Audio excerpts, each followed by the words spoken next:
Hello everyone, ఈరోజు మీ అందరికీ మిర్చి బజ్జీ పర్ఫెక్ట్గా ఎలా ప్రిపేర్ చేసుకోవాలో అచ్చం స్ట్రీట్ స్టైల్ లాగా అంతకంటే టేస్టీగా అనేది ఈరోజు చెప్పబోతున్నాను. మనం ఫస్ట్ బ్యాటర్ ప్రిపేర్ చేసుకోవాలండి. బ్యాటర్ ప్రిపేర్ చేసుకోవడంలోనే ఉంటుంది అంతాని. బ్యాటర్ పర్ఫెక్ట్గా వచ్చింది అంటే మనకి మిర్చి బజ్జీ అవుట్ స్టాండింగ్గా వస్తుందండి.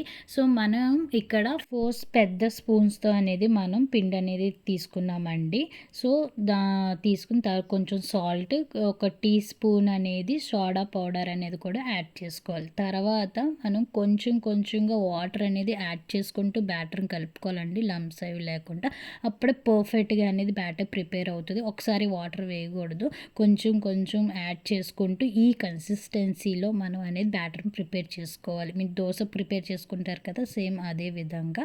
సో దాన్ని 15 మినిట్స్ పాటు పక్కన రెస్ట్ చేయడానికి పెట్టేయాలన్నమాట. నెక్స్ట్ ఒక బౌల్ తీసుకొని దాంట్లో కొంచెం వాము, ఉప్పు అండ్ నిమ్మకాయ రసం కూడా వేసి బాగా కలుపుకోవాలండి. కలిపిన తర్వాత మిర్చి బజ్జీ ఏదైతే ఉందో దాన్ని ఘాటు పెట్టుకొని ఈ మిశ్రమాన్ని దాంట్లో స్టఫ్ చేసుకోవాలి. ఇలా స్టఫ్ చేసుకున్న దాన్ని కూడా ఒక 5 మినిట్స్ పాటు పక్కన పెట్టేయాలండి. ఇలా పక్కన పెట్టినప్పుడు మనం పెట్టినవి అన్నీ అబ్జర్వ్ చేసుకొని మంచి టేస్ట్ అనేది ఇస్తుంది అనమాట.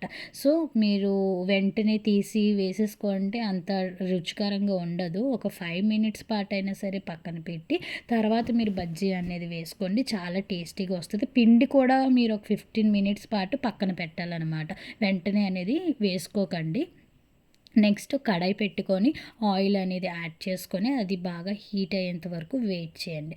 ఇలాగ అయిన తర్వాత మనం ముందుగా పెట్టుకున్న మిరపకాయలు అండ్ ఈ పిండిలోని బాగా కలిపి నీట్గా బాత్ చేయించండి. నీట్గా డిప్ చేసి బాగా పట్టించిన తర్వాత పిండిని దాన్ని ఆయిల్లో అనేది మనం డీప్ ఫ్రై చేసుకోవాలన్నమాట. ఈ విధంగా ప్రతిదీ ఇలా ముంచుకొని మనం డీప్ ఫ్రై చేసుకోవాలి. గుర్తుపెట్టుకోండి, మీడియం ఫ్లేమ్లో అనేది పెట్టుకొని మీరు వేయించుకోవాలన్నమాట. డీప్ ఫ్రై చేసుకోవాలి. హైలో పెట్టారా పైన అంతా మాడిపోయి లోపలంతా ఉడకదు.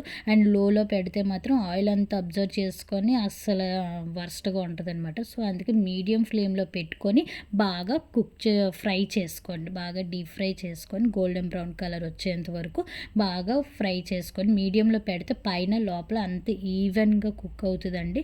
సో టేస్ట్ కూడా చాలా బాగుంటుంది. ఎప్పుడైనా మిరపకాయ బజ్జీ చూసారా ఈ విధంగా అనేది రెడీ అయిందో చాలా బాగుంటుంది అనమాట.